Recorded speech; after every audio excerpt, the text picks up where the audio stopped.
by it. But then you're going to be amazed. Because when it starts to line up from the beginning to the middle all the way to the end, and you have a cohesive statement going on, then you're starting to build a relationship. So, precept by precept, compare it to the word of Yahuwah, keeping what is in agreement with this word and discarding what is or was not in agreement. Okay? So again, can we imagine Ezekiel telling this to the exiles? Folks, you've allowed all this garbage in there. It doesn't line up with the word of Elohim. Here's the word of Elohim.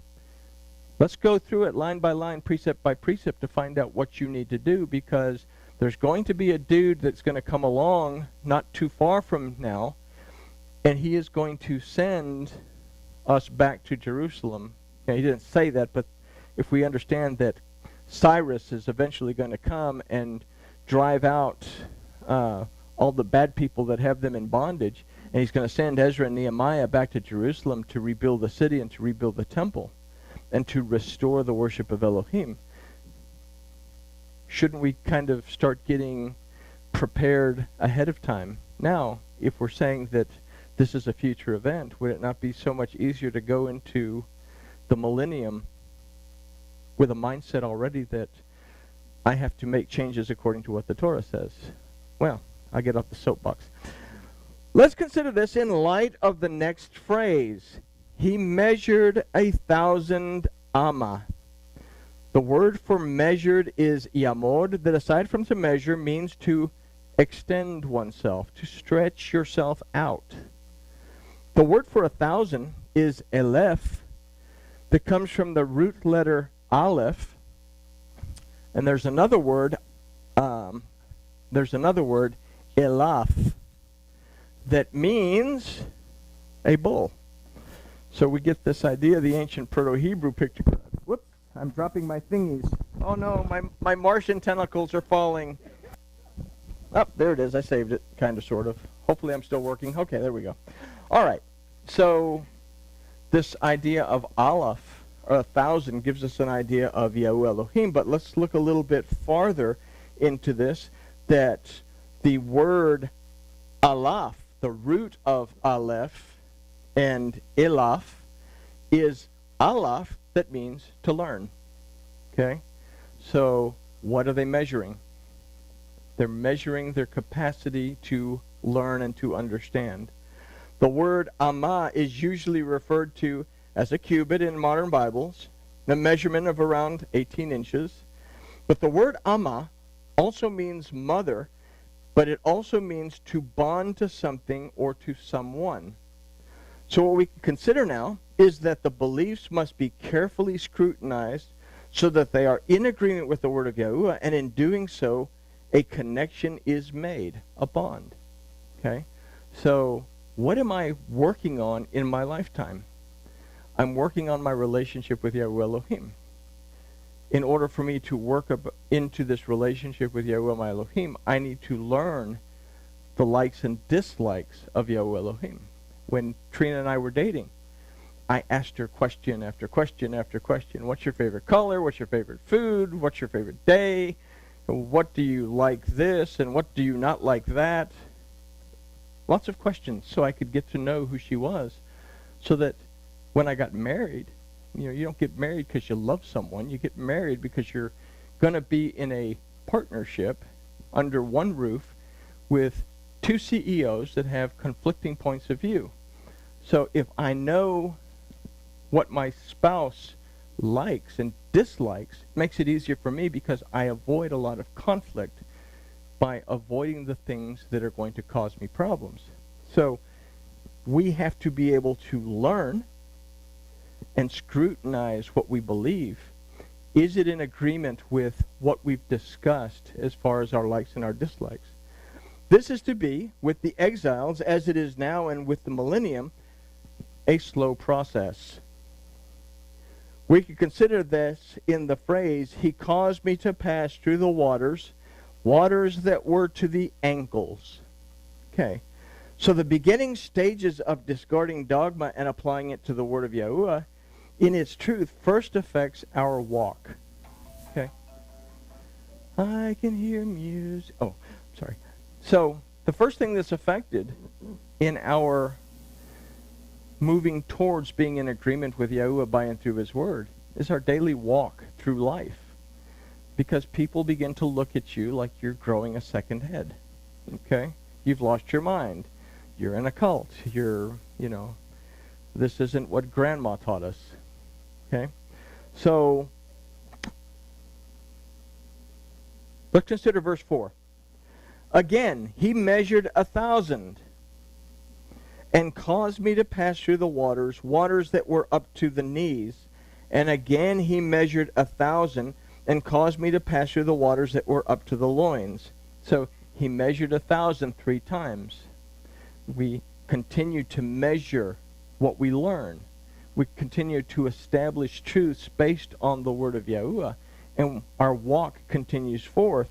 The word for knees is bir chaim, that is the root of the word used for bless, which is baruch.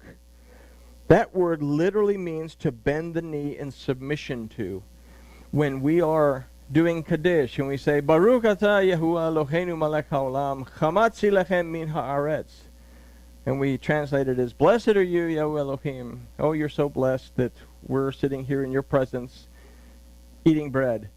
What we're literally saying is, I bend my knee in submission to you, Yahuwah my Elohim, because you provide for me my sustenance in all things. And it's the same thing with the wine. I bend my knee in submission to you because I recognize that it is by and through you that I exist. Okay? So this becomes the second stage of growth and learning. One must submit to the authority of Yahuwah by and through his word, and as such receive his blessings. Is it easier to walk in ankle-deep water or knee-deep water? Well, we begin to struggle walking through ankle-deep water because there's changes in our lives. Now we're walking through knee-deep water because now the changes start to become uncomfortable.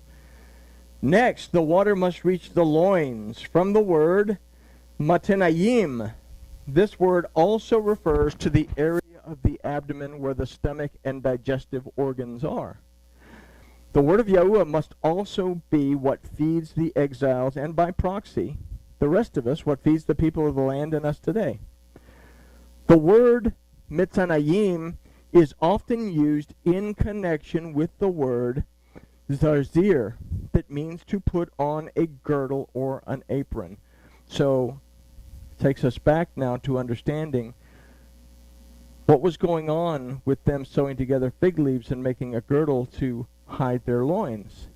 Because they'd eaten from the tree of the knowledge of good and evil, they were no longer willing to eat from the tree of life specifically. They felt that they could eat from this other tree as well. They didn't make teshuvah. They covered themselves up, and as a result, they covered up what they consumed, and they began to consume things that went contrary to the word. And we see this in the genealogies from Adam all the way to Noah, that things started to go progressively downhill. So in this we can consider that one must be willing to expose oneself before Elohim and not attempt to cover it up by and through deception. This verse and verse 3 illustrate a process of growth. We grow. We walk in the water up to the ankles. We walk in the water up to the knees because we learn to submit ourselves to Elohim. And finally, we walk through the water up to our loins, and that we begin to depend on the food that the Torah gives us in order for us to continue in our walk. So, this verse and verse 3 illustrate the process of growth and how that growth is measured, not how that growth is measured. That's another story. Anyway, this growth reaches its peak in verse 5, where one is totally immersed in the word of Yahuwah, and as a result finds life within it. Verse 5 said, afterward he measured 1,000, and it was a river that I could not pass through, for the waters were risen, waters to swim in, a river that could not be passed through. Where do we see this concept in the Torah other than in Ezekiel. We go all the way back to Bereshit in the creation. And he says he separated the land and the waters, and within the water he brought to be, he gave existence to the Nephashim, these living beings. And the living beings live within the water. And there's also this, well, we read it a dozen different ways in our Bibles. King Jimmy wants to say great fish or great whale, and another says great sea monsters. The word Taminim, I think, I can't ever pronounce it right, literally means the great serpent. The great serpent. So what is the great serpent in the water if that is where our soul, Nephashim, the soul, the very spiritual part of our life is? Well, the great serpent takes us back to understanding that we have a choice, that we can yoke ourselves to Elohim by and through his word and remain in the water, or we can reject it, and as a result we're going to end up somewhere else that we'll find out here in just a few minutes. So this stage of complete dedication, being completely immersed in Yahuwah by and through his word, this is a state of being that could not be passed through. Okay, so, well, what good is it if I'm swimming and I can't pass through this stage? I want to make a breakthrough. Okay, so let's take a look at this word for pass through, which is abar, that also means to pass over. We can consider that the word of Yahuwah is no longer passed over, as it is no longer ignored. It is in this that restoration takes place, as illustrated in verses 6 through 10 that say, "And when he said to me, 'Have you seen this, O Son of Man?' Then he led me and caused me to return to the bank of the river. Now when he had brought me back, behold, upon the bank of the river were many trees on the one side and on the other side." We'll find out in verse 12 that these were actually very healthy trees. So let's take a look at the first psalm, verses 1 through 3, that says, "Blessed is the man that walks not in the counsel of the wicked, nor stands in the way of the sinners, nor sits in the seat of the scornful. But his delight is in the Torah of Yahuwah, and in his Torah does he meditate day and night. And he shall be like a tree planted by the rivers of water, that brings forth his fruit in his season. His leaf shall not wither, and whatsoever he does shall prosper." So we're building our relationship. We're letting go of things that don't need to be there. And as a result, we begin to become stronger. Or I say we, but the people of the land will become stronger. The exiles are being told, if you'll go back and depend on the word of Yahuwah, your relationship with him will grow stronger, and you will become fruitful again. So let's consider verse 8. "Then he said to me, These waters issue forth towards the eastern region, and shall go down into the Arabah. And when they shall enter into the sea of putrid waters, the waters will be..." Okay, so if I allow the word of Yahuwah, the waters, to enter into my belief system, and I begin to question the belief system that I have that still may or may not be based on Babylon, that's a putrid, undrinkable water that I still carry around. But the more that I allow the word of Yahuwah Elohim to dominate my life and connect me to my Elohim, the less that I'm dependent on what's from the east. So if you've grasped what we've considered to this point, then in this verse, consider that the word of Yahuwah will reach into the very depths of the individual and will affect change in the most corrupted parts of his or her spiritual state of being, as the word of Yahuwah brings about restoration. What's the whole goal of the millennium? To restore a people to a state of being that they were in prior to transgression. And it's a very slow process. If we think of 1,000 years for us as a long time, 1,000 years for us is a lifetime or more. Well, for Miss Dodd, it might just be a lifetime. Yeah, there we go. So one must truly desire to come out of Babylon before the word and the spirit of Yahuwah can affect change on him or her. Talked about last time that not everybody in the millennium is going to be able to let go of Babylon. Okay? So the result and blessings of a transformation is found in verses 9 through 10. It says, "And it shall come to pass that every living creature with which it swarms, wherever the river shall come, shall live. And there shall be a very great multitude of fish, for these waters have come there. And all things be healed, and may live that are whatsoever the river comes. And all things be healed, and may live whatsoever the river comes." Isn't King Jimmy kind of an interesting, this antiquated 16th century English? There we go. I think we get an idea of what's going on. That the fish are going to be healthy. Everything's going to be healthy. A great multitude of fish. We consider Nun, again, this letter that represents life and the soul, is the first time that we get this idea of fish in the Torah, in the word Nefashim, that are filling the waters. So life, there's going to be a great multitude of life, an increase in life within us. "And it shall come to pass that fishers shall stand by it from the En-Gedi even unto En-Eglam. There shall be a place for the spreading of nets. Their fish shall be after their kinds, as the fish of the great sea, exceedingly many." So we see is prosperity. When we return to the fullness of the word of Yahuwah, or when the people of the land are able to return to the fullness of Yahuwah, or even we go back earlier, Ezekiel is saying, when you return back to the fullness of your relationship with Yahuwah, your Elohim, according to his word, then your life and its blessings are going to multiply. Same thing for the people of the land.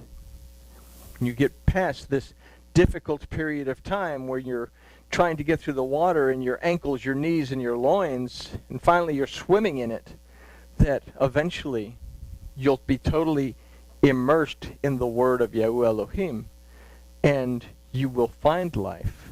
Yahusha said, again, says, I give you this one last commandment. He says, "Go to the nations and immerse them in the Father, in the Son, in the Ruach HaKodesh," more than this idea of let's go out and baptize a whole bunch of people in the name of the Father, the Son, and the Holy Spirit. Immerse them in understanding who Yahuwah, their Elohim, is, who B'nai is, more than B'nai, Bana, what is necessary for their redemption, deliverance, and restoration, so that they can have the relationship that was made possible by and through Yahusha. And then the Ruach HaKodesh, help them to understand, immerse them in the Word so that they'll understand that in walking in the Word, the Spirit of Yahuwah Elohim walks with them, dwells within them, surrounds them. Okay? But we look in these verses and we see an abundance of life's physical necessities. But again, we say that not everyone will want to change. Verse 11 is an illustration of the falling into depravity of that being. "But the miry places thereof and the marshes thereof shall not be healed. They shall be given for salt." Can we equate this idea of they shall be given for salt to a particular instance that we read about in the Torah? Elohim sends messengers to remove Lot and his family from a very corrupt situation. Lot and his wife and his daughters leave. He's looking forward. The daughters are looking forward.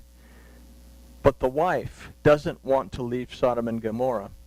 And she turns around and she looks back, and what happens to her? She becomes a pillar of salt. And in this we can consider that we're moving away from Sodom and Gomorrah.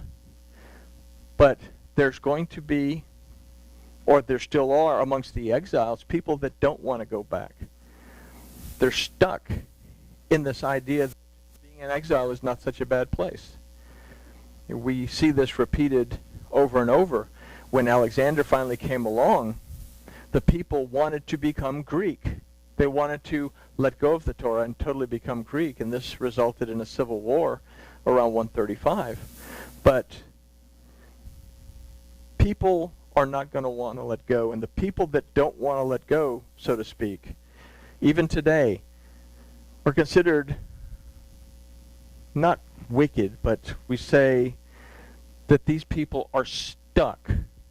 And again, the miry places thereof and the marshes thereof shall not be healed, and they shall be given for salt. Dogma and its doctrine will be too much for some. It will be like the quicksand that sucks them in and keeps them stuck with no desire to escape.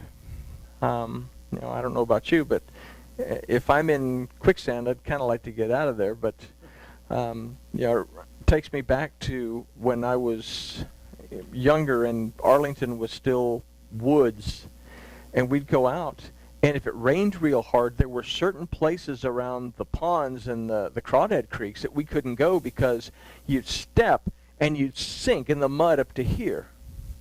And then trying to get your foot out and keep your boot or your tennis shoe still intact was a very difficult thing. But most people want to get out of that. Can we imagine some people that are perfectly comfortable being submerged up to the kneecaps in mud that they can't move out of? I don't know. But if we look at this verse and we consider it in the balance of the first Psalm 4 through 6, it says, "The wicked are not so, but are like the chaff which the wind drives away. Therefore the wicked shall not stand in the judgment, nor the sinners in the congregation of the righteous. For Yahuwah knows the way of the righteous, but the way of the wicked shall perish." So only through the humility, desire to praise according to the word, a sense of gratitude to Yahuwah and making teshuvah, and the desire to grow according to the word of Yahuwah will lead to verse 12. It says, "And by the river upon the banks thereof, on this side and on that side, shall every tree for food, whose leaf shall not wither, neither shall the fruit thereof fail. It shall bring forth new fruit every month, because the waters of it issue out from the sanctuary. And the fruit thereof shall be for food, and the leaf of it will be for healing." Let me take a look at something right quick. So we have a choice. The exiles in Ezekiel's time had a choice. The people of the land will have a choice, and we have a choice. We can seek to build our relationship with our Elohim, seek to look at why we believe what we believe, begin to clear up our belief system and walk in line with Elohim, or ignore it and move in the other direction. So the word of Yahuwah is what comes from his presence in our lives, his sanctuary. And it is by the waters of his word that the exiles of Ezekiel's time, the people of the land, and for now, we too will be nourished and watered so that life, a full and complete life, can be had within Yahuwah our Elohim, in whom we live and move and have our existence.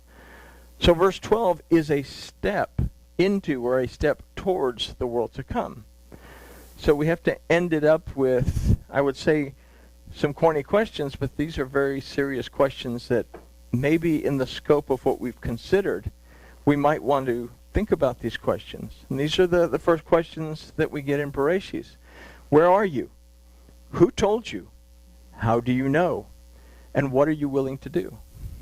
You know, it's something that we're always, if we are in a relationship, we're always striving to make the relationship better based on what is acceptable to the other person.